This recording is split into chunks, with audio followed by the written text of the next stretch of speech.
अस्सलाम वालेकुम students. Exercise 4.5 start कर रहे हैं जिसमें एक न्यू कॉन्सेप्ट है जिसका नाम है जीपी। जीपी मतलब ज्योमेट्रिक प्रोग्रेशन या ज्योमेट्रिक सीक्वेंस। अब जो पहले आप लोग एक्सरसाइज में पढ़ते आए थे वो थे अर्थमेटिक प्रोग्रेशन।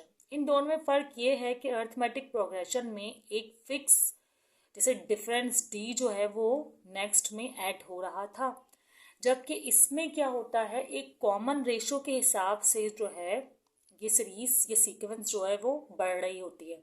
ठीक है। अच्छा, यहाँ पर किस तरह होता है, जैसे फर्स्ट टर्म को तो यहाँ पर भी ए ही बोलते हैं। अगर आप इसी को क्वेश्चन को सॉल्व करते करते मैं आपको ज्योमेट्रिक प्रोग्रेशन समझाने की कोशिश करूँ तो आपको बहुत आसानी से समझ में आ जाएगा। ठीक है, फर्स्ट टर्म को तो ए बोलते हैं तो यहाँ भी मैं ए ही बोल रही हूँ। सही है।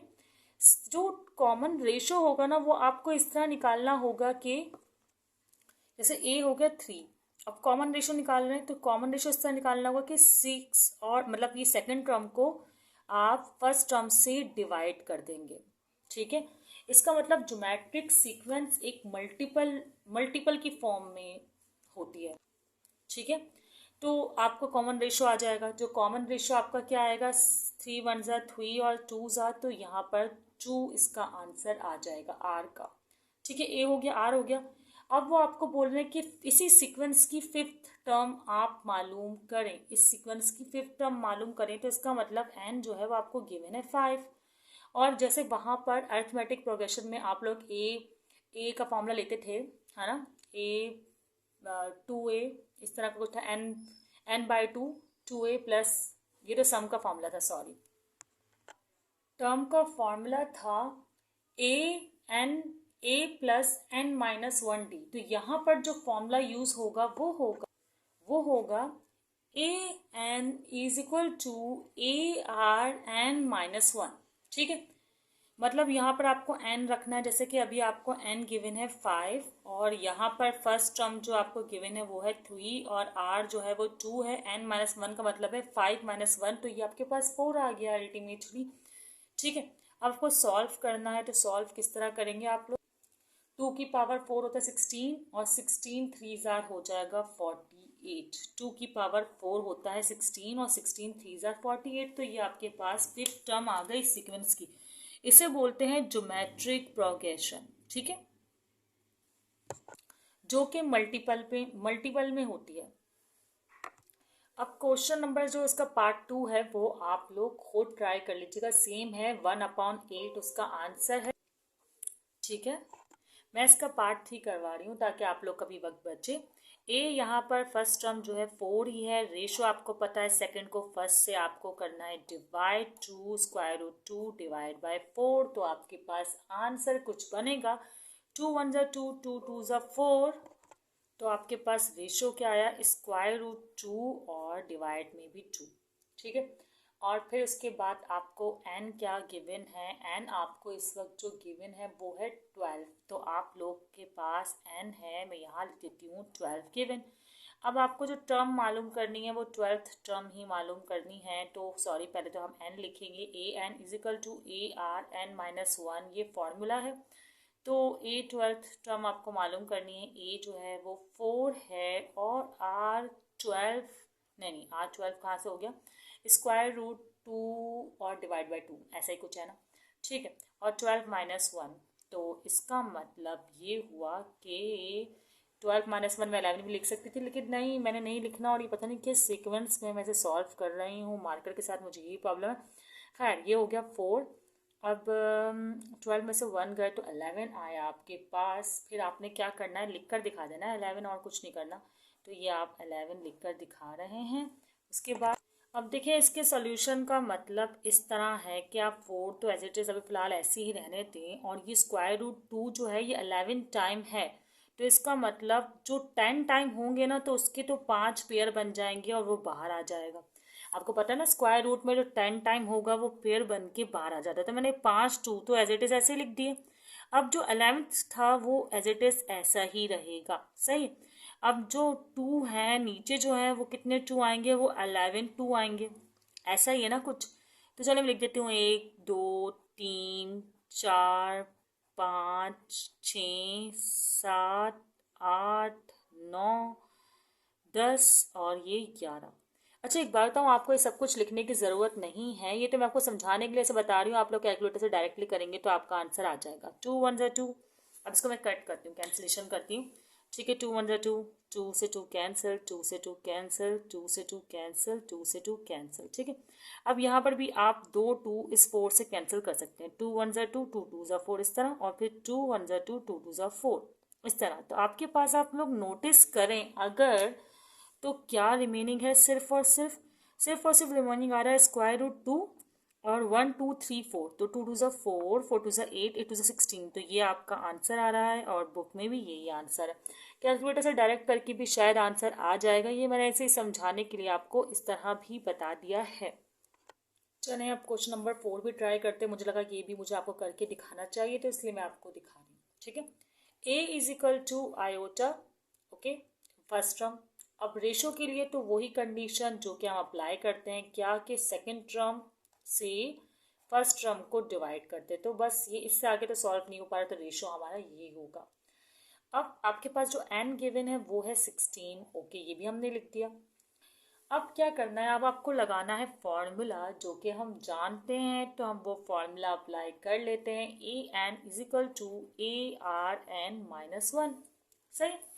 अब ए nth टर्म जो आपको दी हुई है वो है 16, और फर्स्ट टर्म यहाँ पर है आयोटा, और रेशो जो है वो 1 आयोटा है, और 16 -1 फॉर्मूले के अकॉर्डिंग।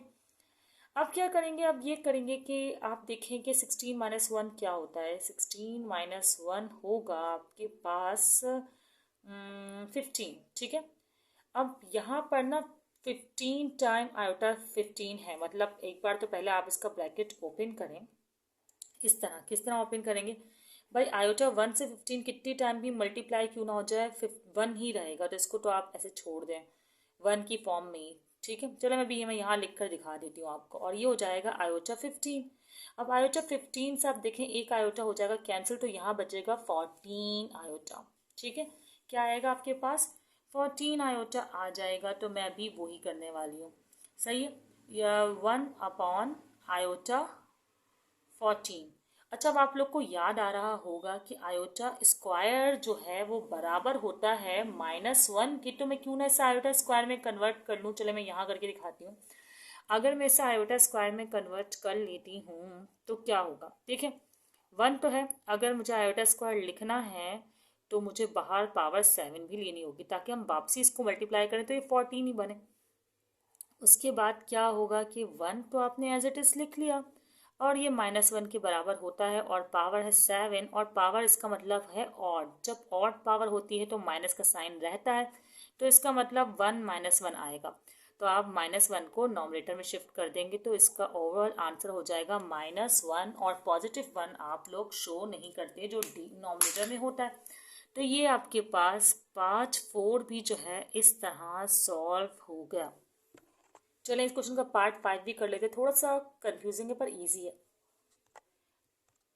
अब ये क्वेश्चन है आपके सामने। इस क्वेश्चन में क्या हो रहा है, इस क्वेश्चन में भी आपको वैसे ही करना है सेम, बस ये अल्फ़ाबेट्स हैं, मतलब वेरिएबल्स हैं, कोई मसले की बात नहीं है। ए आपके पास ये पूरी टर्म है जो कि है b² माइनस का c²। ठीक है, रेशो आपको मालूम करना है, तो रेशो आप इसी तरह निकालने के साथ आप लोग निकालते हैं कि ये आपकी सेकेंड टर्म है और ये फर्स्ट टर्म है। तो डेट्स मीन के b प्लस सी को आप जब डिवाइड करेंगे b² माइनस c² से, ऐसे ही होगा ना।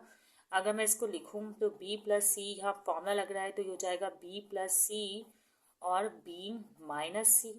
तो इन शॉर्ट ये हो जाएगा कैंसिल, तो r आपके पास आ जाएगा 1/b-c। तो ये आपके पास रेशो आ गया। इन शॉर्ट सिंपल सा।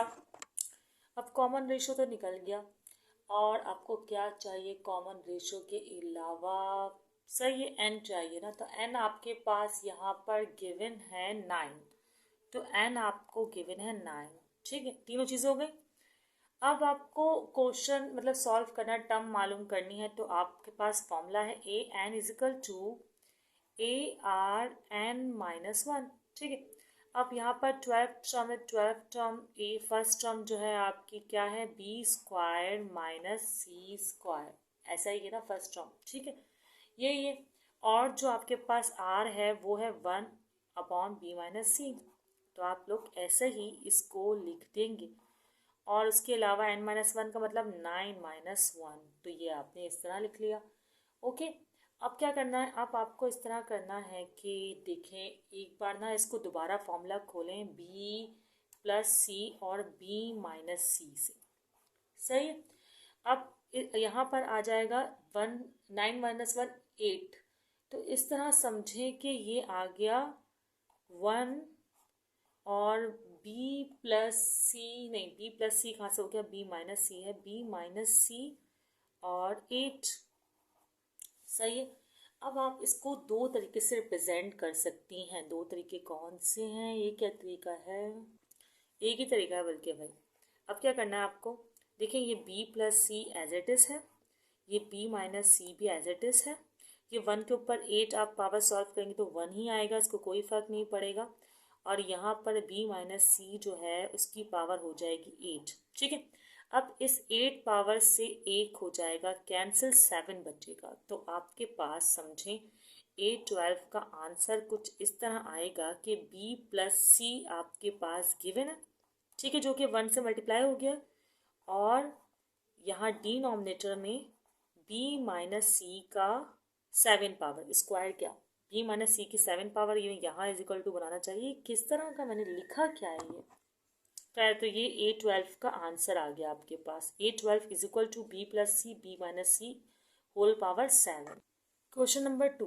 क्वेश्चन नंबर 2 में कह रहे हैं कि इन आ GP A1 का मतलब A ही होता है। खैर मैं यहाँ पर लिख लेती हूँ, A1 आपको गिवन है 5/9 और A6 जो आपको गिवन है वो है 1/5। इससे बड़ा नंबर नहीं दे सकते थे क्या ये लोग, 1/5/625/9।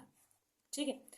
अच्छा, आपको मालूम करनी है nth टर्म, मतलब आपको an मालूम करना है। सही। अब an के लिए आपको ARn-1 फॉर्मूला है, तो r तो आपको रिक्वायर्ड है। तो आप लोग क्या करें, A6 टर्म को यूज़ करके r निकालने पे। अब क्या करेंगे, देखें an फॉर्मूला है ना हमारे पास, ARn-1, तो समझे A1 जो है वो A है, ये एक्चुअली A1 फर्स्ट टर्म ही होती है ना, तो मैंने यहाँ A1 लिख दिया। अब 6 टर्म को आप कंसिडर करें, और 6 टर्म से जैसा कि हम जानते हैं कि 6 टर्म है, और A1 आपके पास क्या है 5/9, 5/9 लिखें। ठीक है। और R आपको मालूम करना है, क्योंकि R तो आपको पता नहीं है, तो R आप एज इट इज़ लिखें। अच्छा, एक चीज़ मैंने गलत कर दी है, वो मैंने ये किया है कि 6-1, चलो अभी मैं कर लेती हूँ। मैं यहाँ A6 की वैल्यू भी तो लिखूँगी ना, तो A6 की वैल्यू हमारे पास जो भी है क्या है 15625, वो मैंने लिख दिए। सही है। अब मैं ये 5/9 एज इट इज़ ही लिखूँगी, और R की वैल्यू हो जाएगी पावर 5। ठीक है, R की वैल्यू है पावर 5। अब आप लोग देखें कि 9 से 9 तो हो जाएगा कैंसिल, ये 5 है मल्टीप्लाई में इजिकल टू कि इस साइड होकर इस साइड आकर हो जाएगा डिवाइड। तो क्या होगा, R5 अपनी जगह पर ही है, और ये भी ऐसे ही ये नॉमिनेटर में ही रहेगा। एक्चुअली हो ये रहा है, अब तो आप लोग एक्सपर्ट हो गए होंगे, 5 यहाँ आ रहा है। ठीक है, तो 5 से इसको डिवाइड कर रहे हैं। जैसे ही मैंने R5 को 5 से डिवाइड किया तो आंसर आएगा 3125। चले मैं वो यहीं लिख देती हूँ। R5 की वैल्यू आ जाएगी, कैलकुलेटर से कर लीजिएगा आप लोग, 3125। ठीक है, समझ में आ रहा है आप लोग को R5? चल अगर नहीं आ रहा है तो मैं यहाँ ऊपर लिख लेती हूँ। R5 3125 आया था। अब तो हमें तो R चाहिए ना, R5 तो नहीं चाहिए, R की पावर 5 नहीं चाहिए। तो हम क्या करेंगे, 5 पावर ख़त्म करनी है ना, तो आपको पता है कि अगर हम 1/5 से डिवाइड ऑन बोथ साइड करेंगे तो 5 पावर ख़त्म हो जाएगी। तो मैं यहाँ कर देती हूँ। अब देखें, मैं R की पावर 5 जो है यहाँ भी अप्लाई कर रही हूँ और इस पर भी अप्लाई कर रही हूँ। तो कैलकुलेटर से इसको कर लेंगे हम। कैलकुलेटर में ऑप्शन होता है पावर 5 को करने का, या आप लोग चाहे तो एलसीएम कर लें और 5 के पेयर बना लें, ऐसा भी रूल होता है। खैर ऐसे लंबी कहानी पे मत जाइएगा। ये 5 से 5 कैंसिल, तो ये हो जाएगा R, और 3125 की पावर 5 आएगी 5, तो ये आपके पास R आ गया 5। रेशो क्या आ गया आपके पास 5। अब आपको nth टर्म मालूम करनी है, तो nth टर्म मालूम करने के लिए आपको दोबारा जो है ये an का फॉर्मूला अप्लाई करना पड़ेगा, ARn-1। अब an तो n ही है, क्योंकि nth टर्म आपको मालूम करनी है, और A1 जो है वो 5/9 है, और r आपने अभी अभी मालूम किया है जो कि है 5 और n-1 एज इट इज रहेगा। ठीक है, अब क्या होगा देखें, ये बेस सेम है ना तो इनकी पावर ऐड हो जाएगी। इसकी पावर है +1, ये तो प्लस का n है ही, और ये माइनस का 1। ठीक है, और ये 9 एज इट इज रहेगा। अब प्लस का 1 माइनस के 1 से हो जाएगा कैंसिल, तो इसे मैं कैंसिल करके आपको दिखा देती हूँ। प्लस का 1 माइनस के 1 से कैंसिल हो जाएगा, तो हमारे पास जो आंसर आएगा nth टर्म का वो होगा an इज इक्वल टू 5, ये जो n रिमेनिंग है वो n सही है, और 9। ठीक है, तो ये हमारे पास nth टर्म आ गई, आंसर आ गया। क्वेश्चन नंबर 2 तक हमने यहाँ पर कर लिया। ज्योमेट्रिक प्रोग्रेशन को थोड़ा सा और डिटेल में आप लोग थोड़ा सा पढ़िएगा, सही है। और क्वेश्चंस तो ये वाले आपको समझ में आ ही गए होंगे क्योंकि ये बहुत ही सिंपल क्वेश्चंस थे। क्वेश्चन 1 और 2 आज आप लोगों ने समझे हैं और पढ़ा है। नेक्स्ट वीडियो में हम इसी ज्योमेट्रिक प्रोग्रेशन से रिलेटेड जो है और क्वेश्चंस को प्रैक्टिस करेंगे, समझेंगे। ठीक है स्टूडेंट्स, दुआओं में याद रखिएगा। अल्लाह हाफ़िज़।